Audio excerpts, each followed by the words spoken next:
नमस्कार दोस्तों, रोमा की आवाज में आपका स्वागत है। आज की हमारी कहानी का नाम है वंश वृद्धि। उम्र की 70वीं सीढ़ी चढ़ चुकी मधुमती जी अब उस आंगन की मिट्टी से ही अपना सुख दुख बांटती थी। सुबह के 10 बज गए थे। भूख से व्याकुल वह अपनी बहू रचना का इंतजार कर रही हैं। मधुमती जी सजी सवरी नहीं, बस एक साधारण धोती और झुर्रियों से भरा चेहरा, माथे पर हल्की सी बिंदी और आंखों में नमी से भरी मुस्कान, जैसे किसी ने उन्हें मुस्कुराने की मजबूरी दी हो। बड़ा सा 2 मंजिला मकान था वो, जिसके आंगन में समय ठहर सा गया था। उनके साथ इस घर में रहते थे उनके बेटे मयंक और बहू रचना। बेटा दिन भर ऑफिस में रहता था और बहू रचना। नाम तो रचना था, पर उसके स्वभाव में कहीं कोई रचना नहीं थी। बस तोड़ना जानती थी, हर रिश्ते को, हर सम्मान को, और मधुमती जी की आत्मा को भी। उस दिन दोपहर कुछ ज्यादा ही तीखी थी। मयंक रोज की तरह ऑफिस को निकल गया था। रचना ने रसोई में जाकर जल्दी जल्दी कुछ काम निपटाए और फिर टेबल पर एक कटोरी रखी। बासी चावल के ऊपर से नमक ऐसे छिड़का था जैसे कोई एहसान किया हो। ले लो अपनी थाली, और हाँ, अंदर नहीं, आंगन में बैठकर खाना। तुम्हारे लिए यही काफी है। रचना की आवाज में तिरस्कार था और आंखों में घृणा थी। मधुमती जी चुपचाप कटोरी लेकर आंगन में चली आईं। धूप में जमीन तप रही थी, पर उनके लिए अब गर्मी, ठंडी या भूख कुछ भी मायने नहीं रखता था। वो आहिस्ता से एक ईंट को पलटा, उस पर बैठी और कांपते हाथों से चावल उठाने लगी। जैसे ही पहला कौर मुंह में रखा तो चावल के कुछ दाने जमीन पर गिर गए। रचना ने जैसे ही देखा तो रचना अचानक गुस्से में बाहर आई और कटोरी को उनके हाथ से छीनकर जमीन पर फेंक दिया। इतना भी नहीं होता तुमसे कि खाना ढंग से खा लो, सब जगह बिखेर देती हो। गंद मचा दी आंगन में इस बुढ़िया ने। कमबख्त मरती भी तो नहीं, मरे तो पीछा छूटे, उसने चीखते हुए कहा और अंदर चली गई। अपनी बहू की ये बातें सुनकर मधुमती जी की आंखों में आंसू की धारा बह निकली, लेकिन मधुमती जी कुछ नहीं बोली, क्योंकि उन्हें पता था कि उनकी कोई सुनने वाला नहीं है। चुपचाप नीचे बैठी रहीं, आंखों से आंसू बहते रहे, और जब देखा कि कोई देख नहीं रहा तो जमीन से गिरे चावल उठाकर खाने लगीं। भूख शरीर की नहीं थी, अब आत्मा की थी, सम्मान की थी। पर उससे कहाँ खाना मिलता था। अपने स्वाभिमान को मारकर वह जमीन पर पड़े चावलों को उठाकर खाने लगी। शाम हुई, अंधेरा धीरे धीरे आंगन में उतरने लगा। अंदर घर में रचना अपनी बहन और उसकी बेटी के साथ गर्मा गर्म पकौड़ों का आनंद लेते हुए, हंसते हुए टीवी देख रही थी। वहीं उसकी बहन का 5 साल का बेटा राहुल आंगन में चला आया। उसके नन्हे हाथों में गरम गरम पकौड़े थे, जो रचना ने शाम की चाय के साथ बनाए थे। राहुल ने धीरे से दादी मधुमती के पास आकर कहा, दादी ये पकौड़े खा लो ना, बहुत टेस्टी हैं। वह उनसे अपनी तोतली आवाज में बोला। मधुमती जी डर गईं। नहीं बेटा, मुझे नहीं चाहिए, तेरा पकौड़ा ठंडा हो जाएगा, तू खा ले। राहुल ने मासूमियत से कहा, नहीं, मम्मी और मौसी ने तो मना किया था कि तुम्हें मत देना, पर मैं छुपकर दे रहा हूँ। तुम खा लो ना, मुझे अच्छा लगेगा। और उसने प्यार से वो गरम पकौड़ा दादी के मुंह में रख दिया। मधुमती जी की आंखें छलक पड़ी, ऐसा जैसे कोई भूखे परिंदे को पहली बार दाना मिल गया हो। वो पकौड़े को ऐसे चबाने लगी जैसे वो सिर्फ खाना नहीं, कोई संजीवनी हो।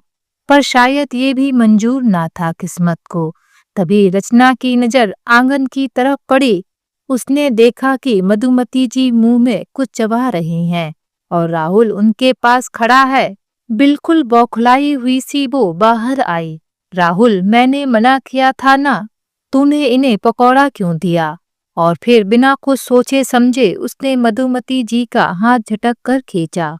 वो कमजोर शरीर धूप में तप चुकी ईंटों पर गिर पड़ी। तुमने मेरे बनाए नियम तोड़े, अब तुझे सजा मिलेगी। कल से 2 दिन तक का खाना मत मांगना।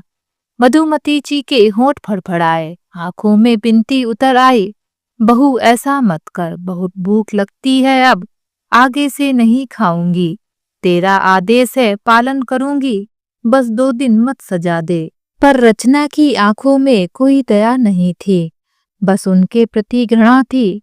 रात को सब सो गए। मयंक लौटा तो रचना ने झूठी मुस्कान में कह दिया, अम्मा ने खाना खा लिया, सो रही हैं थक कर। पर मधुमती जी आंगन में एक पुराने पत्थर के सहारे बैठी थीं। आंखें खुली थीं और उनसे गिरते आंसू जैसे उस मिट्टी में समा गए हों जहां उन्होंने कभी पौधे को सींचा था। उन्होंने चुपचाप भगवान की तरफ देखा और धीमे से बुदबुदाई, हे नारायण, तुमने माँ का रूप दिया, पर अब शायद मेरी मांग ही भूल गया। अब बस एक विनती है, अगली बार बहू मत बनाना मुझे, माँ भी मत बनाना। अगर बनाना ही है तो एक पत्थर बना देना ताकि रो ना सकूं। कुछ दिन बाद मधुमती जी के बेटे मयंक के ऑफिस के कुछ लोग आए थे, तो उन्होंने आज घर में तरह तरह के पकवान बनाने की सोची। पूरा घर महक रहा था, गुलाब जामुन, पुलाव, आलू की टिक्की, हर कोने से एक सौंधी खुशबू आ रही थी। मधुमती जी चुपचाप अपने कमरे के कोने में बैठी थीं। उनकी आंखों में चमक थी, शायद थोड़ा इंतजार भी, कि कोई आए कहे, अम्मा आज आपका दिन है, चलो बैठो, थाली लगाई है। पर किसी ने कुछ नहीं कहा। रचना ने मधुमती जी से कह रखा था कि वे घर में मेहमानों के सामने ना आया करें, लेकिन उस दिन आंगन में पड़ी अपनी टूटी चप्पल पहनकर मधुमती जी जैसे तैसे मंदिर जाने को निकली, वो भी दोपहर की तपती धूप में, क्योंकि सुबह रचना ने उन्हें घर से बाहर नहीं निकलने दिया था, यह कहकर कि मेहमान आएंगे तू कहीं दिख मत जाना। लेकिन मन में राम का नाम लिए अपने सूजे पैरों को घसीटते हुए वो मंदिर की ओर बढ़ी। मंदिर तक पहुँचते पहुँचते उनके पैरों में छाले पड़ चुके थे। पूजा कर जब वो लौट रही थी तो दरवाजे पर रचना ने देखा और चीखी, अब क्या भजन करके तुम मुझसे बच पाओगी? चप्पल देखी तूने अपनी, क्या सोचेंगे लोग कि कैसी औरत है जिसके पास पहनने को भी नहीं। शर्म नहीं आती तुझे? अब ये सब तेरे बस का नहीं अम्मा, घर में रह चुपचाप। रचना ने उनका पैर तक नहीं देखा, जबकि मधुमती जी के पैरों से खून रिस रहा था, पर वो कुछ नहीं बोली। चुपचाप अपनी पीड़ा को समेटे कोने में बैठ गईं और अपने आंचल से पैर पोंछती रहीं। बिना किसी शिकायत के बाहर हंसी ठिठोली चल रही थी, बच्चे ताली बजा रहे थे और मधुमती जी उस कोने में बैठी सिर सूंघ रही थीं। वो महक जैसे खुशबुओं से पेट भरने की कोशिश कर रही हो। कुछ देर बाद उन्होंने हिम्मत कर रसोई के पास जाकर कहा, बहू एक टिक्की और थोड़ा गुलाब जामुन दे दो, आज मेरा जन्म। वह अपनी बात पूरी भी नहीं कर पाई थीं। रचना ने घूरते हुए जवाब दिया, हाय भगवान, अब बुढ़ापे में भी यह लालच नहीं गया तुझसे। बच्चों की पार्टी है और तू मिठाइयाँ मांग रही है, शर्म नहीं आती? जा अपना कोना पकड़ और वहां बैठ जा। मधुमती जी बेचारी सी एक कोने में जाकर बैठ जाती हैं। आज मधुमती जी का जन्मदिन था, इसलिए वह सोच रही थी, शायद उनकी बहू आज उनको कुछ खाने को दे देगी, शायद कुछ अच्छा खाने को मिलेगा। लेकिन उन्हें क्या पता, यह सब पकवान तो उनके बेटे के ऑफिस से आने वाले लोगों के लिए बने थे। तभी रचना चिल्लाकर बोलती है, आज तेरा कोई जन्मदिन नहीं है, समझी बुढ़िया? फिर एक तस्तरी में बचा हुआ बेसन का सूखा चूरा रखा और जमीन पर रख दिया, ले यही खा ले, इसी लायक है तू। मधुमती जी ने वो चूरा उठाया और पलटकर पीछे नहीं देखा। उन्होंने बस भगवान की मूर्ति की ओर देखा और फुसफुसाई, हे राम, शायद मेरा असली जन्म वही होगा जब तू मुझे अपने पास बुलाएगा। यहाँ तो बस एक भूल थी जिसे मैं आज तक जी रही हूँ। एक दिन मधुमती जी अपने कमरे में पुरानी अलमारी साफ कर रही थीं। उस अलमारी में उनके पति की एक तस्वीर थी, पुरानी पर बहुत प्यारी। वो तस्वीर हाथ में लेकर वो उसे चूमने लगी और बुदबुदाई, देखो जी, तुम्हारे जाने के बाद सब कितना बदल गया है, बस ये तस्वीर ही रह गई है। तसल्ली देने वाली। इतने में रचना आ गई। उसने देखा कि मधुमती जी एक पुरानी तस्वीर को ऐसे देख रही है जैसे उसमें कोई खजाना हो। रचना ने चिढ़कर तस्वीर छीन ली और बोली, अब बस करो ये नाटक, ये पुरानी चीजें देखकर मुझे दिमाग खराब होता है, घर कबाड़ खाना बन जाएगा। और गुस्से में वो तस्वीर फाड़ दी। मधुमती जी चीख उठी, नहीं बहू, ये मेरे पति की आखिरी तस्वीर थी। पर रचना ने एक नजर भी नहीं डाली और जवाब दिया, मर चुका इंसान क्या करेगा अब तस्वीर से, और तू भी जल्दी उसी के पास चली जा, तभी सुकून मिलेगा मुझे। उस दिन मधुमती जी की आत्मा जैसे टुकड़ों में बिखर गई हो। वो तस्वीर नहीं, उनका अतीत मिटा दिया गया था। एक उनके पति की तस्वीर ही तो थी जिसे देखकर वे जी रही थीं। आज उनसे वह तस्वीर भी छीन ली गई थी। आज मधुमती जी को अपनी किस्मत पर इतना रोना आ रहा था, लेकिन चाहकर भी वे क्या कर सकती थीं। रोते रोते मधुमती जी अपने अतीत में खो जाती हैं। मधुमती जी के घर में आज कुछ खास माहौल था। सुबह से ही पूरे घर में चहल पहल थी। आंगन में केले के पत्तों से तोरण बांधे गए थे, रंगोली से मुख्य द्वार को सजाया गया था और मंदिर से आती घंटियों की आवाज पूरे वातावरण को पावन बना रही थी। दीवारों पर चमचमाती झालरें और फूलों की माला से सजे दरवाजे, मानो घर भी आज के शुभ दिन के लिए स्वयं को सजा रहा हो। रसोई में हलचल अपने चरम पर थी। बाहर बरामदे में लकड़ी के चूल्हों पर देसी घी में पूड़ियां तली जा रही थीं। खीर, दाल बाटी, कड़ी पकौड़े और तरह तरह की मिठाइयाँ, सारे व्यंजन घर की महिलाओं ने मिलकर बनाए थे। महक ऐसी थी कि दूर से आते हुए मेहमान भी रास्ता भटकने का नाम नहीं ले सकते थे। रिश्तेदारों का आना सुबह से ही शुरू हो गया था।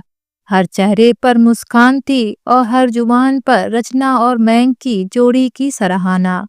मोहल्ले की औरतें, दूर की बुआएं, फूफा, मौसी, चाचा, चाची, सब जैसे इस खुशी के पल में शामिल होने को आतुर थे। इन्हीं सब के बीच आशा जी नई समदन अपनी बेटी रचना के कमरे में बैठी थीं।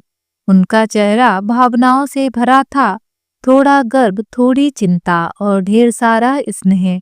उनके हाथों में रचना का कंघा था और वे अपनी बेटी की मांग में सिंदूर लगाते हुए कह रही थीं, बिटिया, आज का दिन तेरे जीवन में सुख, शांति और सौभाग्य लेकर आए। रचना ने गुलाबी रंग की सिल्क की साड़ी पहन रखी थी, जिसे आशा जी ने अपने हाथों से तैयार करवाया था। बालों में गजरा, कानों में झुमके और गले में माँ की दी हुई रानी हार की माला। उसकी आंखों में झलकता संकोच और चेहरा शर्म से गुलाबी पड़ा हुआ था। इधर हॉल में पंडित जी ने यज्ञ की तैयारियां कर ली थी। हवन कुंड सज चुका था। आम की लकड़ियों से धूप की महक उठ रही थी। आसन बिछाए जा चुके थे। मधुमती जी, जो इस हवन की मुख्य आयोजिका थी, अपने बेटे और बहू के लिए सब कुछ शुभ चाहती थीं। उन्होंने अपने हाथों से बहू रचना के लिए विशेष पूजन की थाली सजाई थी, जिसमें सिंदूर, चूड़ी, चावल, नारियल और एक छोटी सी सोने की अंगूठी भी रखी थी। मधुमती जी ने हर्ष भरे स्वर में कहा, आज हमारे कुल में फिर से वंश वृद्धि के द्वार खुलने वाले हैं। ये यज्ञ रचना और मयंक की सुखद दाम्पत्य यात्रा और संतान प्राप्ति के लिए है। मयंक भी अपने पीताम्बर वस्त्र में तैयार हो चुका था। माथे पर तिलक, हाथ में पूजा की थाली और चेहरे पर सौम्य मुस्कान। वह जब रचना को लेने कमरे में आया तो आशा जी ने उसकी आरती उतारी और धीरे से रचना का हाथ उसके हाथ में रख दिया। एक दूजे का साथ सच्चाई और प्रेम से निभाना, आशा जी ने भावुक होकर कहा। रचना ने अपनी माँ की तरफ एक बार देखा, आंखें भर आई मगर मुस्कान ने सब छुपा लिया। पंडित जी ने सभी को स्थान ग्रहण करने को कहा। रचना और मयंक अग्नि के समक्ष बैठे और मंत्रोच्चारण शुरू हुआ। पूरा वातावरण जैसे किसी दिव्य ऊर्जा से भर गया था। अग्नि की लपटें, शंख की आवाज और मंत्रों का समवेत स्वर सब एक नई शुरुआत का आशीर्वाद दे रहे थे। इस शुभ घड़ी में हर कोई रचना और मयंक के उज्जवल भविष्य की कामना कर रहा था, लेकिन कोई नहीं जानता था कि इस शांत शुभ दिन के पीछे एक तूफान धीरे धीरे दरवाजे पर दस्तक दे रहा था। सिर्फ 5 महीने ही तो हुए थे रचना की मयंक से शादी को। लोग अब भी कहते थे नई बहू बड़ी प्यारी है, पर वो जो पहली थी ना, अरे मधुमती जी की पहले वाली बहू यानी मयंक की पहली पत्नी दामिनी, उसकी बात ही कुछ और थी। और यह बात कोई एक दो लोग नहीं, पूरे मोहल्ले और रिश्तेदारों की जुबान पर थी। रचना मयंक की दूसरी पत्नी थी। यह बात हर कोई जानता था, पर बहुत कुछ ऐसा था जो सब नहीं जानते थे। दामिनी, शादी के शुरुआती वर्षों में दामिनी हर किसी की पसंदीदा थी। घर की रौनक थी वो। हर त्योहार में सजी धजी दामिनी रंगोली बनाती, पूजा की थाली सजाती और अपने सास ससुर के चरणों में सिर नवाकर आशीर्वाद लेती। मधुमती जी भी उस समय दामिनी से बहुत प्रसन्न रहती। मोहल्ले की महिलाओं से कहती, हमारी बहू तो घर की लक्ष्मी है, संस्कार देखो इसके, जिस दिन से आई है घर में सुख शांति छाई है। उसका चेहरा जैसे सौम्यता की मूरत था। बड़ी बड़ी काली आंखें, गेहुआ रंग, बालों की चोटी हमेशा चमेली की फूलों से सजी रहती थी। जब वह पहली बार इस घर की चौखट पर पांव रखी थी तो सबने कहा था मधुमती जी के घर लक्ष्मी आई है। दामिनी का व्यवहार ऐसा था कि नौकर चाकर से लेकर मोहल्ले की बूढ़ी अम्मा तक उसकी तारीफ किए बिना ना रह पाते थे। पूजा पाठ में निपुण, बातों में मिठास और पहनावे में मर्यादा, एक आदर्श बहू जैसी ही थी वह। मधुमती जी ने भी शुरू में बड़े लाड प्यार से रखा उसे। सुबह उसके बनाए नाश्ते की तारीफ करती, पड़ोसियों के सामने उसका गुणगान करती और हर त्योहार पर सबसे पहले दामिनी को नई साड़ी या गहने देती। मयंक भी दामिनी से खूब प्रभावित था। मयंक भी दामिनी के साथ बेहद खुश था। अक्सर ऑफिस से आते हुए उसके लिए गुलाब लाना, बाहर खाने ले जाना या यूं ही बिना किसी बात के उसकी पसंद की चीजें लाना, यह सब दामिनी के चेहरे पर मुस्कान लाते। शुरू शुरू में उनके रिश्ते में प्रेम था, पर एक छाया धीरे धीरे घर में उतरने लगी थी, संतान ना होने की छाया। शादी के 1-2 साल तक तो किसी ने कुछ नहीं कहा, लेकिन जैसे जैसे तीसरा और चौथा साल बीता, फुसफुसाहटों में बदलने लगे।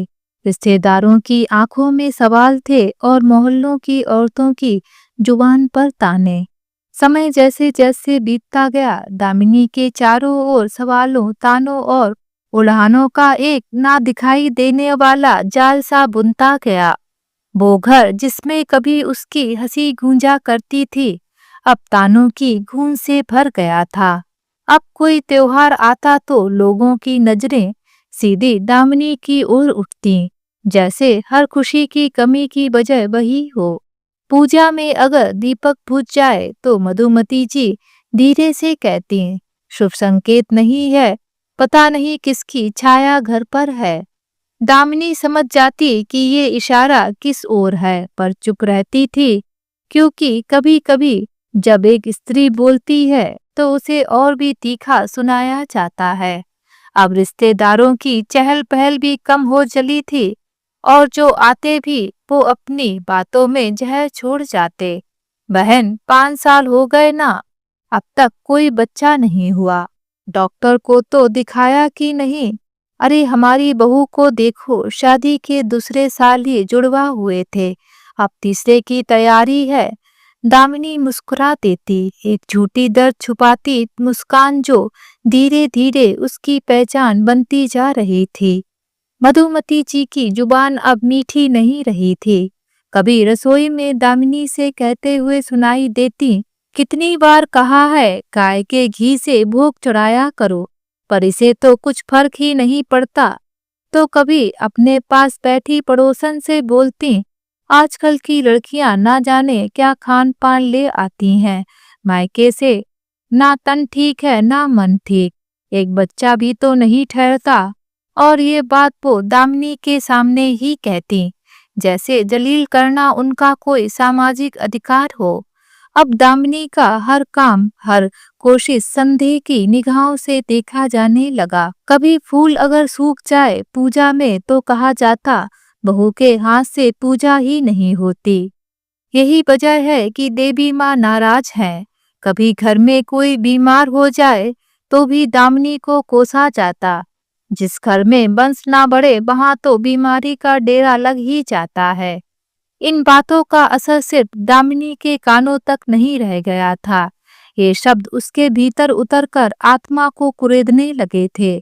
कभी कभी रात को जब सब सो जाते तो दामिनी चुपचाप छत पर जाकर आसमान देखा करती और सोचती, क्या मेरी कोई गलती है? क्या सिर्फ माँ ना बन पाना इतना बड़ा अपराध है कि मेरी सारी अच्छाइयों पर मिट्टी डाल दी जाए? अब तो ताने रोजमर्रा का हिस्सा बन चुके थे। मधुमती जी रोज सुबह चाय पीते हुए अखबार में कोई ना कोई नवजात की खबर पढ़ती और बोल उठती, देखो सड़क किनारे भी बच्चों को छोड़ देते हैं लोग, और इधर हमारे घर की छत सूनी पड़ी है। क्या जमाना आ गया है। दामिनी उन शब्दों के साथ ही अपने आंसुओं को भी पी जाती थी। वो जानती थी उसके आंसू अब किसी को नहीं चुभते। एक दिन जब मोहल्ले की एक स्त्री घर आई और दामिनी को देखकर बोली, अरे बहू, तुम तो वैसी ही दिख रही हो जैसे 5 साल पहले दिखती थी। पेट पर तो कोई फर्क ही नहीं आया। तो पूरे कमरे में हंसी गूंज उठती और उस हंसी के बीच दामिनी के आत्मसम्मान की चूड़ियां जैसे खनक कर टूट गईं। उस दिन दामिनी अपने कमरे में जाकर बहुत देर तक आईने के सामने खड़ी रही। आईना चुप था पर उसकी आंखें चीख रही थीं, क्या मैं सच में इतनी अधूरी हूँ? मधुमती जी की चिंता अब स्नेह से संदेह में बदल रही थी। पता नहीं कौन सी घड़ी में इसे बहू बनाकर लाए थे। हमारा वंश तो जैसे रुक ही गया है, वो बुदबुदाती। एक समय ऐसा आया जब दामिनी को मंदिर के हर देवी देवता के सामने माथा टेकना पड़ा। हर पीर बाबा के दरबार में माथा नवाया गया, हर व्रत और उपवास किया गया, पर जब कुछ नहीं हुआ। पर वक्त की चाल सबसे तेज होती है। रिश्तेदार आते तो मधुमती जी खुद कहने लगती, बस अब तो पोते की किलकारी सुनने की आस है। पर पता नहीं बहू के भाग्य में क्या लिखा है। दामिनी चुपचाप सुनती रहती, मन भर आता पर आंसू निकल जाती। वो जानती थी हर महीना उसके लिए इम्तिहान बन चुका था। हर बार जब उसे उम्मीद होती और जब वो टूटती तो उसके भीतर कुछ और मर जाता। मधुमती जी अब उसके व्यवहार में नुक्स ढूंढने लगी थी। कहाँ दिन भर टीवी देखती रहती है, फलाना की बहू तो 3 बच्चों की माँ बन गई। अब तो दामिनी की हर बात पर उलाहना मिलने लगा। बहू पूजा ठीक से नहीं करती, इसी वजह से देवी नाराज है। कहीं कुछ छुपा तो नहीं रही तू? तब शुरू हुई डॉक्टरों के चक्कर। दामिनी ने चुपचाप सब सहा तो मधुमती जी और मयंक ने मेडिकल टेस्ट की बात की। हर तरह की जांच, हर दवा, हर इलाज, बिना कोई सवाल किए। रिपोर्ट बार बार कहती एवरीथिंग नॉर्मल। डॉक्टर साफ कहते इनमें कोई शारीरिक समस्या नहीं है। लेकिन मधुमती जी के लिए तो ये रिपोर्ट जैसे फालतू कागज हो गए थे। अगर सब ठीक है तो बच्चा क्यों नहीं होता? अब बात सीधे दामिनी के अस्तित्व पर आने लगी। कौन सा दोष लेकर आई है तू? शादी को 5 साल हो गए, अब तक हमारी गोद सूनी है। एक दिन दामिनी ने साहस करके जब मधुमती जी से पूछा, माँ जी क्या मैं डॉक्टर से दोबारा मिलूं? तो जवाब आया, अब क्या फायदा, रिपोर्ट तो ठीक आती है पर असर कहाँ दिखता है। मयंक का व्यवहार भी बदलने लगा था। जो कभी उसके आंसू पोंछा करता था, अब उन्हीं आंसुओं पर सवाल करने लगा। और सबसे बड़ा अन्याय तब हुआ जब कभी किसी ने मयंक से नहीं कहा, बेटा तुम भी टेस्ट करवा लो, क्योंकि वो पुरुष था ना, और पुरुष में कमी हो सकती है, ये तो सोचने की भी इजाजत नहीं थी। अब 6 साल बीत चुके थे दामिनी और मयंक की शादी को। शुरू में जो रिश्तेदार दामिनी की सादगी, सौंदर्य और शालीनता के कायल थे, अब उन्हीं की जुबान पर कटाक्ष और बातें थीं, जिनका हर तीर दामिनी के गर्भाशय से होते हुए उसकी आत्मा को भेद देता। अब तो कुछ नहीं हो सकता बहन जी, नई बहू लाओ, बंस रोके थोड़े ना बैठ सकते। इतनी भली लड़की थी दामिनी, पर क्या करें, भगवान की मर्जी नहीं थी शायद। ये बातें धीरे धीरे घर के कानों से निकलकर मधुमती जी के कानों में गूंजने लगीं, और उन्होंने भी मन ही मन एक निर्णय ले लिया। अब इस घर में मांग सिर्फ उसी की भरी जाएगी जो माँ बन सके। दामिनी को अब घर की छाया भी बोझ लगने लगी थी। मयंक का व्यवहार अब उस पुराने प्रेमी पति का नहीं था जो शादी के पहले साल दामिनी की हर इच्छा को पढ़ लेता था। अब तो वो कभी कभी रात को घर ही नहीं लौटता, और अगर आता भी तो बिना दामिनी की ओर देखे सीधे अपने कमरे में चला जाता। दामिनी की गोद अब सूनी नहीं जली हुई लगती थी, और उस जलन का धुआं उसकी आत्मा में भरता जा रहा था। एक शाम जब मयंक दफ्तर से लौटा और अपनी माँ के साथ बैठक में बैठा था, दामिनी ने खुद को बहुत समझाकर हिम्मत जुटाई और धीरे से कहा, मयंक क्या हम एक बार आपकी भी जांच करवा लें? कमरे में एक पल को जैसे सन्नाटा जम गया। मधुमती जी की आंखों की पुतलियां फैल गईं और मयंक की नजरें उठी गुस्से से जलती हुई। क्या कहा तुमने? मयंक लगभग गुर्राया। दामिनी घबराई पर हिम्मत नहीं छोड़ी। मैं बस कह रही थी कि डॉक्टर ने कहा था कभी कभी पुरुषों में भी कोई कमी हो सकती है। हम दोनों बस। मयंक की आवाज इतनी ऊंची थी कि घर के नौकर चाकर तक रुक गए। तुम्हारा दिमाग खराब हो गया है क्या? तुम मुझे कमी वाला बता रही हो? पुरुष हूं मैं, मेरी मर्दानगी पर सवाल उठाती हो। दामिनी ने बहुत साहस करके एक बार फिर मयंक से कहा, क्यों ना आप भी एक बार डॉक्टर से मिल लें, शायद हमें दोनों की जांच करवा लेनी चाहिए। बस यही बात उसके रिश्ते की अंतिम सांस बन गया। मयंक का चेहरा तमतमा गया। तू अब मुझ पे उंगली उठा रही है? मैं मर्द हूँ, मुझ में कोई कमी नहीं हो सकती। मधुमती जी ने भी हल्ला मचा दिया। अब हमारे कुल के इकलौते चिराग पर इल्जाम लगाएगी? तू खुद बांझ है और अब मेरा बेटा दोषी लगने लगा तुझे। मधुमती जी बीच में कूद पड़ी। अब समझ आया असली जहर कहाँ है। इसने मेरे बेटे को ही दोषी ठहरा दिया। अरे शर्म नहीं आई? औरत होकर मर्द की इज्जत उतार रही है। दामिनी रोने लगी। मैंने कुछ गलत नहीं कहा माँ जी, मैं तो बस सच जानना चाहती थी। मैंने 5 साल कोशिश की है, अकेले क्यों जिम्मेदारी ठहराई जा रही हूँ। पर उसकी आवाज कोई नहीं सुन रहा था, क्योंकि घर के कान बंद थे और समाज की आंखों पर मर्दबादी पट्टी बंधी थी। उस रात मधुमती जी ने पूरा घर सिर पर उठा लिया। अब और नहीं, ये कलमुही हमारे घर की मर्यादा बिगाड़ रही है। जिस दिन से आई है सूना कर दिया घर को, और अब मेरे बेटे पर भी उंगली उठा रही है। उस दिन तो जैसे घर में आग लग गई, घर की बची बचाई शांति भंग हो गई हो। मधुमती जी ने साड़ी का पल्लू कसकर माथे पर डाला और चीखते हुए बोली, अभी तक तो चुप थे, अब बेटे की मर्दानगी पर शक करने लगी। हमारे कुल का चिराग है मयंक, कमी अगर किसी में है तो वो तू है। मयंक का चेहरा भी तमतमा उठा था। अब तू मेरी मर्दानगी पर उंगली उठाएगी? चलो निकलो यहाँ से। अगली सुबह दरवाजे पर एक छोटी सी पोटली रखी थी, दामिनी के कपड़ों की। उसी दिन दामिनी का सामान पैक कर बाहर फेंक दिया गया। ना कोई पछतावा, ना कोई माफी, सिर्फ अपमान और अकेलापन। मयंक ने दरवाजा खोला और बेशर्मी से कहा, जितनी जल्दी जा सको अच्छा होगा। तुम्हारे लिए अब इस घर में कोई जगह नहीं बची। और हाँ, माँ की इज्जत बचाने के लिए ये बात किसी से कहना मत कि तुमने मुझे जांच की बात कही थी, नहीं तो जो बचेगा वो भी मिटा दूंगा। दामिनी की आंखों में आंसू नहीं थे उस समय, क्योंकि आंसू तब आते हैं जब उम्मीद हो, और वो तो कब की मर चुकी थी। वो चुपचाप दरवाजे से बाहर निकली, एक हल्की सी पोटली लिए जिसमें सिर्फ कपड़े नहीं थे बल्कि 5 सालों की बेइज्जती, ठुकराया गया प्यार और अधूरी मां बनने की पीड़ा थी।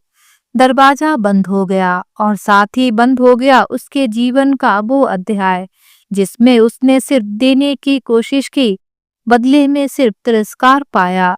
बिल्कुल, यह क्षण दामिनी के जीवन का सबसे कठिन दौर था, जब न सिर्फ उसका रिश्ता टूटा बल्कि उसका आत्मसम्मान, उसके माता पिता का सम्मान और बरसों का विश्वास सब कुछ रौंद डाला गया।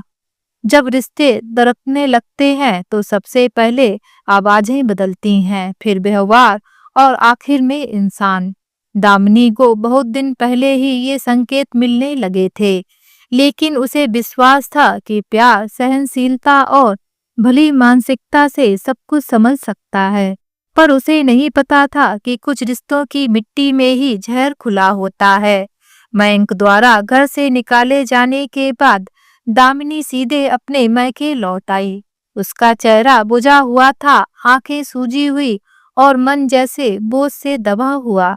माँ पापा ने जब बेटी को यूं टूटा हुआ देखा तो खुद भी भीतर से दरक गए।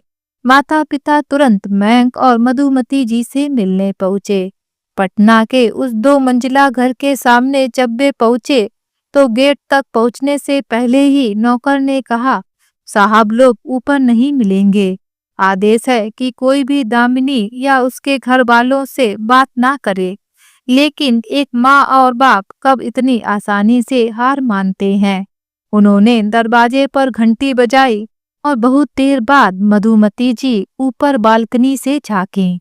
उनकी आंखों में कोई शर्म या पछतावा नहीं था, बस था तो वह तिरस्कार था। क्या लेने आए हो अब? जो हो गया सो हो गया। तुम्हारी बेटी की वजह से ही ये दिन देखना पड़ा। मयंक को बांझ और नपुंसक कहने वाली लड़की को तो हमने बहुत देर से निकाला। दामिनी के पिता हाथ जोड़कर बोले, भाभी जी, बच्ची ने सिर्फ इतना कहा था कि दोनों की जांच होनी चाहिए। आजकल डॉक्टर खुद कहते हैं कि यह दोनों का मामला होता है। और फिर मयंक भी तो डॉक्टर के पास नहीं गया कभी। मधुमती जी ने हंस दिया, बाजी, अब आप अपने जमाई राजा को दोषी ठहराएंगे? शर्म नहीं आई? अच्छा हुआ जो आपकी बेटी को निकाल दिया, वरना और कलंक लगवा देती। दामिनी की माँ जो अब तक चुप थी बोल उठी, हम हाथ जोड़ते हैं भाभी जी, रिश्ता टूट जाए ये मंजूर है, लेकिन यूं हमारी बेटी को बांझ कहकर अपमानित ना कीजिए। हमारी परवरिश में कोई कमी नहीं थी और बच्ची में तो बिल्कुल भी नहीं। पर मधुमती जी को जैसे किसी की बात सुनाई ही नहीं दे रही थी। उन्होंने दरवाजा ही बंद करवा दिया और फिर वही हुआ जो हमेशा होता है।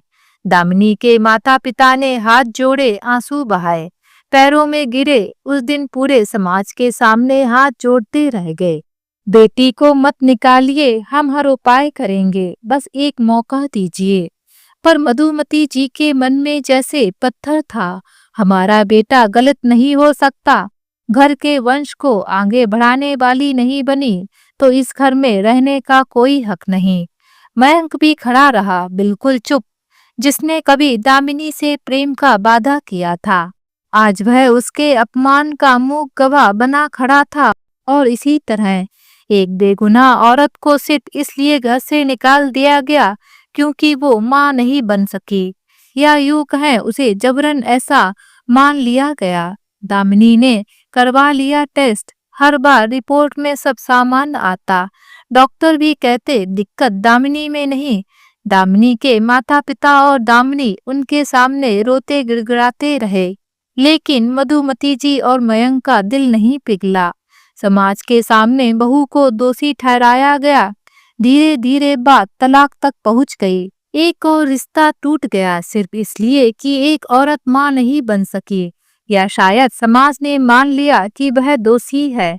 कुछ ही दिनों में तलाक की प्रक्रिया शुरू कर दी गई। मयंक और मधुमती जी ने वकील के माध्यम से हर तरह का दोष दामिनी के सिर पर मर दिया। मेरे बेटे को मानसिक प्रताड़ना देती थी, घर के संस्कार नहीं सीखे, मां बनने में असमर्थ थी, पति का अपमान किया। दामिनी के माता पिता ने लाख कोशिश की, कोई बीच का रास्ता निकाला जाए, कोई सुलह निकले, पर सामने वाले की मनसा साफ थी, रिश्ता तोड़कर नया रिश्ता जोड़ने की। 6 महीने की कानूनी लड़ाई, कई बार अदालत के चक्कर, लोगों के सवाल और समाज की फुसफुसाहटों के बीच आखिरकार वो दिन भी आ गया जब दामिनी के हाथ में तलाक के कागज थे। तलाक के बाद दामिनी अपने मायके लौट गई, बदनामी, दर्द, अपमान सब साथ लेकर। लेकिन जीवन वही नहीं रुका। समय बीता, घाव भरे नहीं, लेकिन दिल ने लड़ना सीख लिया। और तभी से मधुमती जी ने समाज में नई बहू की खोज शुरू कर दी। पर हाँ, शर्तें अब भी वही थी, ना तलाकशुदा हो, ना विधवा हो, सुंदर हो और माँ बन सके। इस बार जल्दी, और ऐसी लड़की जो जल्दी माँ बन सके, जिसका परिवार मजबूत हो और जो दामिनी जैसी जुबान वाली ना हो।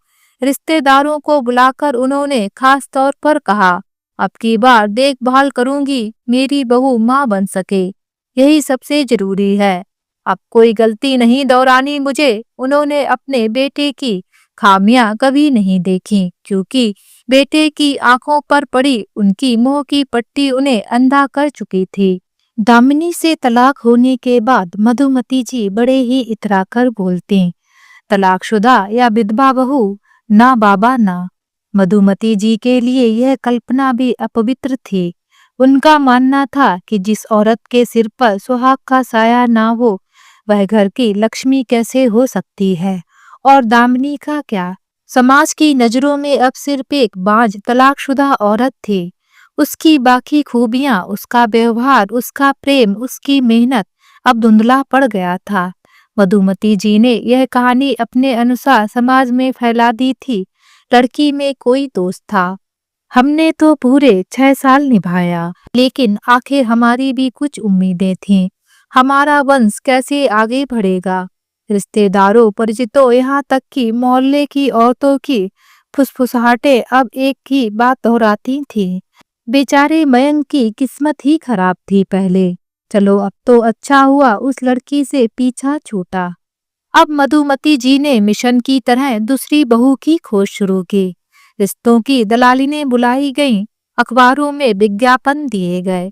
सुंदर, गुणी, पारिवारिक मूल्यों वाली कन्या की तलाश, जो विवाह के तुरंत बाद संतान सुख में सक्षम हो।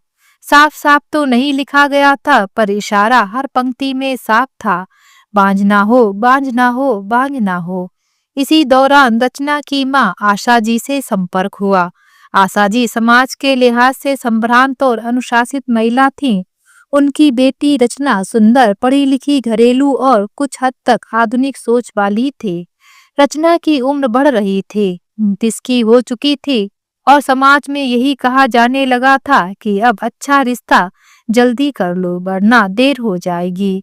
लेकिन जैसे ही पता चला कि लड़का तलाकशुदा है, वो भी अपनी पहली पत्नी को बांझ कहकर छोड़ा है, आशा जी झिझक गईं। उन्होंने साफ कहा, हमारी बेटी पहली बार ब्याहेगी।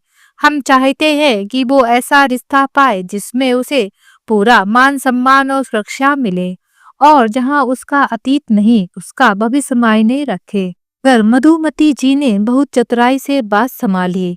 देखिए आशा बहन, हमारे बेटे में कोई कमी नहीं है। वो तो अपनी पत्नी के लिए मंदिर मस्जिद सब जगह भटका, लेकिन जब कोई औरत ही मां ना बन सके तो घर की नींव कैसे टिके। हमारा बेटा तो समझौता ही करता गया, लेकिन आखिर परिवार की जरूरतें भी तो होती हैं। उन्होंने धीरे से जोड़ा, और हम रचना को सिर्फ बहू नहीं बेटी की तरह रखेंगे। पिछली बहू जैसी नहीं है वो, ये हमें मालूम है। कई बार बातचीत हुई, कई पहलुओं पर चर्चा हुई। आशा जी मन ही मन आश्वस्त होती चली गईं। चलो लड़का कमाने वाला है, अच्छा घर है, अब बीते हुए को भुलाकर बेटी की नई शुरुआत करनी ही है। रचना को भी धीरे धीरे मना लिया गया। शुरुआत में वह थोड़ी हिचकिचाई, कहीं मुझसे भी कुछ गलत उम्मीदें तो नहीं होगी, पर माँ ने भरोसा दिलाया, तू सुंदर है, पढ़ी लिखी है, घर समझने वाली है, वो लोग अब तुझे सिर आंखों पर रखेंगे। बीती चीजों को सोचकर डर मत। और फिर 5 महीने पहले बड़ी धूमधाम से रचना और मयंक का विवाह हो गया। ढोल नगाड़ों के बीच बारात आई थी। मधुमती जी ने रिश्तेदारों में ऐलान कर दिया था, अब की बार मेरी बहू से पोते की किलकारी जरूर गूंजेगी। औरत भई जो कुल चलाए। रचना लाल जोड़े में मुस्कुरा रही थी, लेकिन उसके मन में कई सवाल थे। जिस घर में एक औरत की पूरी जिंदगी सिर्फ इस आधार पर नकार दी गई हो कि वो मां नहीं बन सकी, उस घर में मुझे कितना अपनापन मिलेगा। और इस तरह रचना का रिश्ता आया और आशा जी ने अपनी बेटी की शादी मयंक से कर दी, तो सबको लगा अब सब ठीक हो जाएगा। पर क्या वाकई रचना की शादी बड़े धूमधाम से हुई, लेकिन जिन नींवों पर वो रिश्ता खड़ा था वो झूठ, अपमान और अधूरे सवालों से भरी थी। दामिनी जा चुकी थी, पर उसका साया अब इस घर की दीवारों पर था। शादी के बाद सब कुछ सामान लग रहा था, पर सच यही था कि रचना को उस घर में सिर्फ बहू नहीं बल्कि उम्मीद बनाकर लाया गया था, और उसकी सबसे बड़ी परीक्षा थी वंश बढ़ाना। इधर पटना में एक खबर धीरे धीरे कुछ घरों की दीवारों से टकराकर कानों तक पहुंच रही थी। दामिनी की भी दोबारा शादी हो गई थी। शुरुआत में यह सुनकर मधुमती जी ने नाक मुंह सिकोड़ते हुए कहा था, अरे इतनी जल्दी दूसरा घर भी मिल गया इसे, और वो भी कोई समझदार आदमी। लगता है आजकल के मर्दों में भी सहन शक्ति खत्म हो गई है। पर असल बात वह थी जो इस खबर की तह में छुपी थी। दामिनी की शादी 1 साल पहले रजत से हुई थी। एक सॉफ्टवेयर इंजीनियर और बेंगलोर में एक बड़ी कंपनी में काम करता था। रजत की अपनी कहानी थी। उसकी पहली पत्नी पूजा बेहद सुंदर और सीधी सादी लड़की थी। दोनों की शादी को 3 साल हुए थे, जब अचानक एक दिन पूजा ने बेटी को जन्म देते समय दम तोड़ दिया। यह घटना रजत की जिंदगी को बिखेर गई। उसके घर में ना कोई हंसी रह गई, ना कोई रंग। रजत की बेटी नन्ही परी माँ की आंचल के बिना रोते रोते बड़ी हो रही थी। रजत खुद बाहर नौकरी करता था। बेटी को माँ की जरूरत थी, सिर्फ देखभाल करने वाली नहीं, एक असली माँ जो उसे प्यार करना जाने, समझना जाने, उसे गोदी में उठाकर लोरी गा सके, जिसे देख वो बच्ची चुप हो जाए, मुस्कुरा दे। इन्हीं हालातों में किसी जान पहचान वाले ने दामिनी का नाम रजत के सामने रखा। रजत को शुरू में जानकर हैरानी हुई कि दामिनी का तलाक हुआ है, और वजह सिर्फ यह कि वह मां नहीं बन सके। रजत ने सवाल नहीं उठाया, उसने बस एक बात कही थी, अगर ये औरत एक बच्ची की मां बनना चाहती है, और अगर उसमें इतना प्यार है जो एक अनाथ हृदय को भर दे, तो मुझे इससे ज्यादा कुछ नहीं चाहिए। जब रजत और दामिनी पहली बार मिले तो सामने दो टूटे हुए लोग बैठे थे। रजत ने साफ कहा, मैं जीवन साथी ढूंढ रहा हूँ, ना कि कोई देवी जो मुझे संतान दे। मेरी बच्ची को एक माँ चाहिए। क्या तुम उस रिश्ते को निभा सकोगी जो खून से नहीं भावनाओं से जुड़ता है? दामिनी की आंखें भर आई थीं। वो अब तक सिर्फ इस बात के लिए तिरस्कृत होती रहती थी कि वह जननी नहीं बन सकी, और पहली बार कोई उसे उस रूप में देख रहा था जो वह थी। एक भावनाओं से भरी, समझदार, सहनशील और प्रेम देने वाली स्त्री। उस दिन पहली बार दामिनी को लगा शायद ईश्वर ने उसकी कोख नहीं भरी, लेकिन उसकी बाहों में किसी अनाथ बचपन को जगह देने का हक जरूर दिया है। शादी बहुत सादगी से हुई, ना कोई शोर ना धूमधाम। रजत के घर वालों को भी दामिनी पसंद आ गई थी। बच्ची जब पहली बार माँ कहकर दामिनी की गोद में लिपटी तो दामिनी देर तक रोती रही थी। ये शब्द उसके लिए नए नहीं थे, लेकिन पहली बार उसके भीतर तक उतर गए थे। जब दामिनी एक नन्ही जान के लिए दुनिया की सबसे खूबसूरत माँ बन चुकी थी, बच्ची उसकी पलकों से भी ज्यादा कीमती थी। वो उसे तैयार करती, कहानियां सुनाती, उसकी छोटी छोटी जरूरतों का ध्यान रखती। और रजत तो वह हर दिन अपनी किस्मत को शुक्रिया कहता कि उसने उस समाज की नहीं सुनी जिसने दामिनी को सिर्फ बांझ कहा था। इधर मधुमती जी को जब यह बात पता चली तो उन्होंने व्यंग से कहा, चलो अच्छा है दूसरी शादी कर ली उसने। वैसे भी अब हम कौन सा उसका नाम ले रहे थे। लेकिन उनके घर की दीवारों से उठती गूंगी गूंजें कुछ और कह रही थी। और रचना तो उस खबर को सुनकर देर तक खामोश बैठी रही। उसने पहली बार जाना कि माँ बनने के लिए सिर्फ संतान पैदा करना जरूरी नहीं, बल्कि किसी जीवन में ममता और अपनापन भर देना ही सच्चा मातृत्व है। खैर, घर में कार्यक्रम पूरे जोर शोर से चल रहा था। पंडित जी ने पूजा की विधियां पूरी कर ली थी और अब मुख हवन के लिए रचना और मयंक को बुलाया गया। मधुमती जी को जैसे ही पंडित जी ने इशारा किया, वह एक गहरी संतुष्टि के साथ उठी। चलो रचना बिटिया को तैयार करवा कर ले आती हूँ।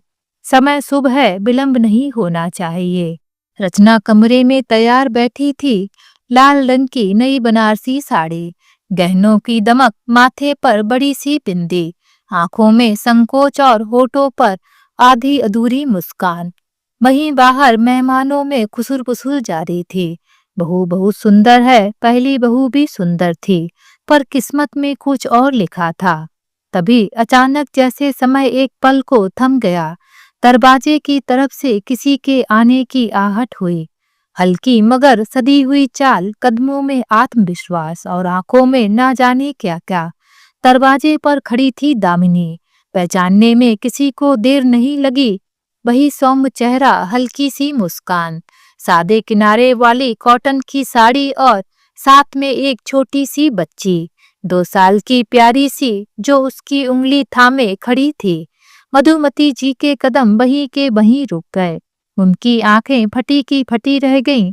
ये यहाँ कैसे? कंठ जैसे सूख गया हो। कभी जिसे उन्होंने धक्के मारकर इस घर से निकाला था, वह आज सबके सामने, सबकी निगाहों के बीच उसी चौखट पर खड़ी थी, और वो भी एक बच्ची के साथ। मयंक जो रचना के कमरे से बाहर निकल ही रहा था, सामने दामिनी को देखकर जैसे पत्थर हो गया। चेहरे की रंगत उड़ गई, होंठ सूख गए, आंखें मानो सवाल कर रही थीं। तू वापस क्यों आई? चारों ओर सन्नाटा छा गया था। घर की औरतें जो अभी तक रसोई से व्यंजन निकाल रही थीं, बाहर आकर स्तब्ध खड़ी हो गईं। रिश्तेदारों के चेहरे पर उत्सुकता और खुसुर-पुसुर की परतें फैलने लगीं। ये तो मयंक की पहली पत्नी है ना? अरे, ये तो तलाक ले चुकी थी, अब यहाँ क्या कर रही है?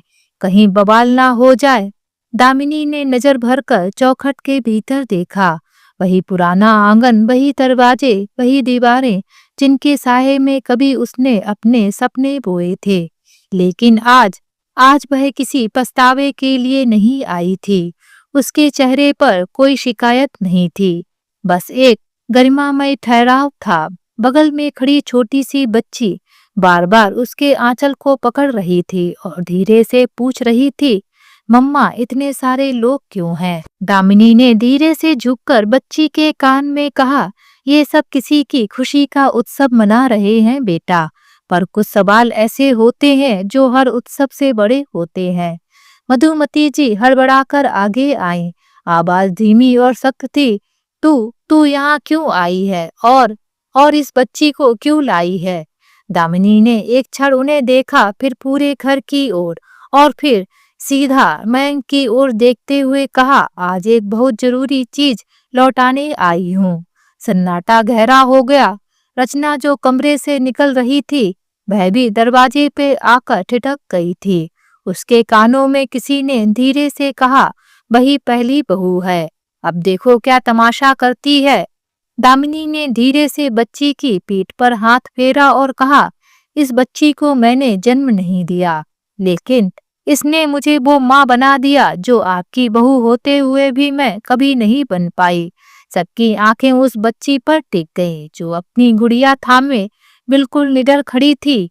एक बच्ची जिसने दामिनी को समाज की परिभाषा से परे जाकर नया जीवन दिया था। फिर दामिनी ने मयंक से कहा, मैं तुम्हारी जिंदगी से विदा होकर अब तक पीछे मुड़कर नहीं देखी, लेकिन आज जब सुना कि तुम फिर से जीवन की शुरुआत कर रहे हो, तो एक आखिरी बार इस चौखट पर आना जरूर समझा, ताकि तुम्हें याद दिला सकूं कि माँ सिर्फ वो नहीं होती जो बच्चा जनती है, बल्कि वो होती है जो किसी की जिंदगी में ममता भरती है। इतना कहकर दामिनी ने बच्ची का हाथ थामा।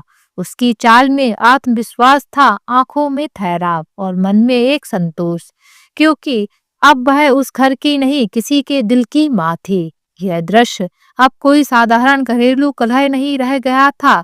यह अब एक नारी के आत्मसम्मान और एक परिवार के पाखंड के बीच की तीखी टकराहट बन चुका था।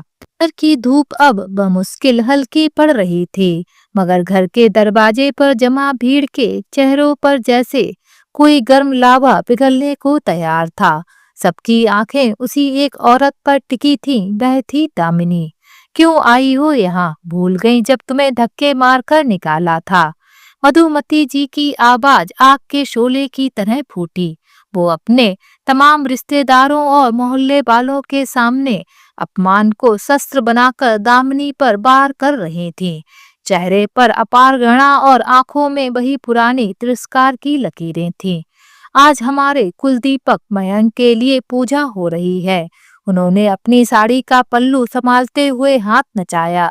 अरे तू आई है अपने साये से भी अशुद्ध करने। भीड़ में कुछ औरतें मुंह पर हाथ रखे तमाशा देख रही थीं, तो कुछ पुरुष हंसी दबाकर खड़े थे। मयंक जो थोड़ी दूर पर खड़ा था, अब भी चुप था, चेहरे पर डर और शर्म का मिश्रण। उसकी आंखें दामिनी से मिलने से कतरा रही थीं। रचना, जिसने यह शादी सिर्फ 5 महीने पहले की थी, अब सामने आ खड़ी हुई थी। उसकी आंखों में एक प्रश्न था, यही है वो औरत जिसे इस घर ने ठुकराया, और उसकी माँ आशा जी जो अब तक मधुमती जी की बातों पर आंख मूंद कर यकीन करती आई थीं, पहली बार कुछ असहज सी दिखी।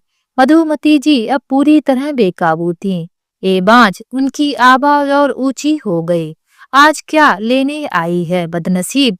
अब सुगनी, जब तुझे इस घर से निकाला तो सोच लिया था कि अब तेरा इस चौखट से कोई नाता नहीं रहेगा। आज हमारे बेटे की संतान के लिए पूजा हो रही है, और तेरी परछाई भी इस घर की दहलीज पर ना पड़े बस। अब भी दामिनी ने कुछ नहीं कहा, सिर्फ अपने आंचल के कोने से बच्ची के गाल को हल्के से पोंछा, मानो यह अब शब्द उसके लिए नहीं किसी और के लिए कहे गए हों।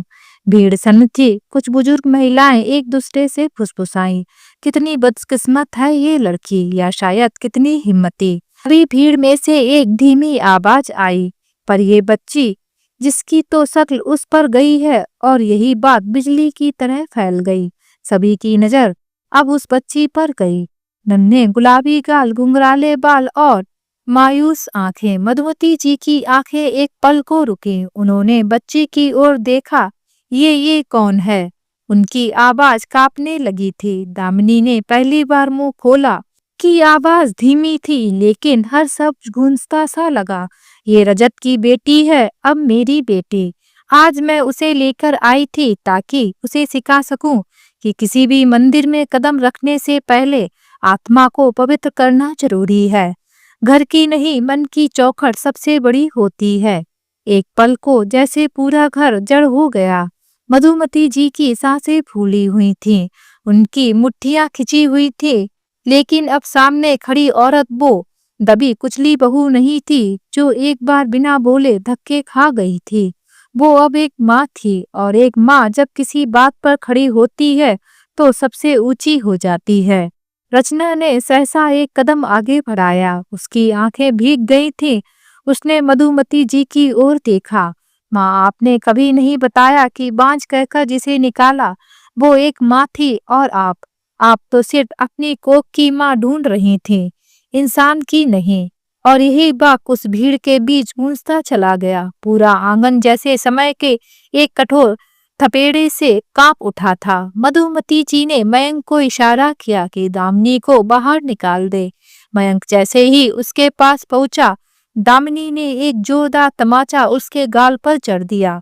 दामिनी का तमाचा मयंक के गाल पर सिर्फ एक थप्पड़ नहीं था, बल्कि वो 6 साल के दर्द, अपमान और घुटन का वो घाव था जो आज फूट पड़ा था, तेज, तीखा और सार्वजनिक। थप्पड़ की गूंज जैसे पूरे आंगन में थरथरा गई। पंडित जी मंत्र रोककर पीछे हट गए। हवन की अग्नि भी जैसे सहम कर सुलगने लगी। रिश्तेदार और पड़ोसी एक दूसरे का चेहरा ताकते रह गए। कोई कुछ बोल नहीं पा रहा था, और मधुमती जी, जिनका चेहरा अभी तक गुस्से और घमंड से तप रहा था, अब सफेद पड़ चुका था। आंखें चौड़ी और होठों पर मानो शब्द ही सूख गए थे। मयंक, जिसकी नाक अभी तक अकड़ में तनी रहती थी, आज सिर झुकाए खड़ा था, एक हाथ गाल पर, दूसरा झुके हुए अभिमान पर। तभी दामिनी ने अपने बैग से कुछ कागज निकाले। उसे जरा भी हिचक नहीं थी। आंखें सीधे मधुमती जी की आंखों में थीं। उसने कागज हवा में सबके सामने लहराते हुए कहा, ये देखिए मेरी मेडिकल रिपोर्ट। एक नहीं 3 डॉक्टरों की रिपोर्ट है, और सभी में साफ साफ लिखा है कि मैं पूरी तरह स्वस्थ हूँ, पूरी तरह सक्षम हूँ माँ बनने के लिए। उसकी आवाज अब कांप नहीं रही थी, उसमें बरसों की तपन थी। जैसे तपे हुए लोहा खनक रहा था। मैं बांझ नहीं हूँ, तुम लोग बांझ हो, अपने सोच में और अपने मन में, अपने संस्कारों में। उसने सीधा मधुमती जी की ओर देखा। तुम्हारी झूठी बातों में आकर मैंने 6 साल बर्बाद कर दिए। हर देवी, हर डॉक्टर, हर दवा के आगे नतमस्तक होती रही, सोचती रही कि शायद मुझ में ही कोई कमी है, लेकिन नहीं, कमी तुम सब में थी, और आज मैं साबित करने आई हूँ। भीड़ में सन्नाटा छा गया। रचना की आंखों में आंसू छा चुके थे। उसे अब समझ में आने लगा था कि इस घर की चमक के पीछे कितनी स्याही छुपी हुई थी। आशा जी, जिनके चेहरे पर अभी तक मधुमती जी के लिए सम्मान रहता था, अब वे भी नजरें चुराने लगीं। तभी दामिनी ने अपनी पेट पर हाथ रखा। हल्का सा उभार अब दिखने लगा था। हाँ, मैं माँ बनने वाली हूँ। उसकी आवाज अब और भी सौम्य हो गई थी। मेरे पति रजत और उनकी बेटी ने मुझे वो सम्मान दिया जो तुम लोगों से कभी नहीं मिला। अच्छा हुआ तुम लोगों ने मुझे छोड़ा, वरना मैं कभी माँ बनने का सुख ना जान पाती। और इतने में भीड़ के एक कोने से एक वृद्ध महिला की आवाज आई, बेटी, तुझे तो भगवान ने नई जिंदगी दे दी। इन पत्थरों के लोगों के बीच फूल कभी नहीं खिल सकता था। अब तक मधुमती जी पूरी तरह चुप थीं। उनका चेहरा पसीने से भीगा हुआ था, हाथ कांप रहे थे। उन्हें लग रहा था जैसे जमीन खिसक रही है। तभी दामिनी की माँ आगे आई। चेहरा शांत था, लेकिन आंखों में बरसों की पीड़ा थी, अब जीत में बदल चुकी थी। हाथ में एक मिठाई का डिब्बा था। वो सीधा मधुमती जी के सामने आकर रुकी, डिब्बा उनकी ओर बढ़ाया और बोली, लो समधन जी, मिठाई खाओ। मैं तो नानी बनने वाली हूँ, लेकिन तुम जैसे लोग कभी दादी नहीं बन सकते, क्योंकि दादी बनने के लिए सिर्फ पोता पोती नहीं चाहिए, बल्कि दिल भी चाहिए, और वो दिल तुम्हारे पास नहीं है। एक पल को जैसे मधुमती जी जड़ हो गईं। मिठाई का डिब्बा हाथ में पकड़ा दिया गया। भीड़ में कुछ चेहरे मुस्कुराए और कुछ ने सिर झुका लिया। दामिनी की माँ ने एक आखिरी वाक्य कहा, हम यहाँ आज कोई बदला लेने नहीं आए, बस वो इज्जत वापस लेने आए हैं जो तुमने छीनी थी, और भगवान का शुक्र है कि आज हम उसे और भी बड़े रूप में पा चुके हैं। इतना कहकर दामिनी, उसकी माँ और उसका पिता धीरे धीरे वहां से चले गए। पीछे पीछे नन्ही बच्ची जिसने अब मुस्कुराते हुए अपनी माँ का आंचल थाम लिया था। सारा घर खामोश था और उस खामोशी में बस एक चीज साफ थी, एक सच्चाई जो सालों से दबाई गई थी। आज उसकी पुकार ने सबको झकझोर दिया था। पूरे आंगन में एक अजीब सी चुप्पी छा गई थी। जहाँ कुछ देर पहले पूजा की गूंज, शंख ध्वनि और रिश्तेदारों की हंसी सुनाई दे रही थी, अब वहाँ सन्नाटा पसरा था। मधुमती जी की आंखों में बेबसी तैर रही थी और मयंक का चेहरा पीला पड़ चुका था। कोई कुछ बोल नहीं रहा था, पर सबके मन में एक ही बात चल रही थी, सच का सामना करना सबसे कठिन होता है। मधुमती जी ने अपने हौसले को समेटते हुए जैसे ही मुंह खोला, आवाज कांप रही थी, समधन जी, आप मेरी बात समझने की कोशिश करें। दामिनी आज खुश है, ये अच्छी बात है, लेकिन इसका यह मतलब नहीं कि वो हमारे घर की इज्जत पर सवाल उठाए। आशा जी अब भी शांत थीं, लेकिन उनकी आंखों में अब करुणा नहीं, दृढ़ता थी। इज्जत इज्जत तब होती है जब आप किसी की इज्जत करें, समधन जी। आपकी पहली बहू को आपने घर से धक्के मार कर निकाला, और अब जब उसी के सच ने सबके झूठ को नंगा कर दिया, तो इज्जत की दुहाई दे रही हैं। रचना अभी भी स्तब्ध खड़ी थी, लेकिन उसकी आंखों में अब जमी हुई नमी थी, एक ऐसी नमी जिसमें प्रेम नहीं, विश्वासघात की टीस थी। मधुमती जी ने बेटे की तरफ देखा और फुसफुसाकर कहा, कुछ तो बोलो मयंक, कुछ तो कहो।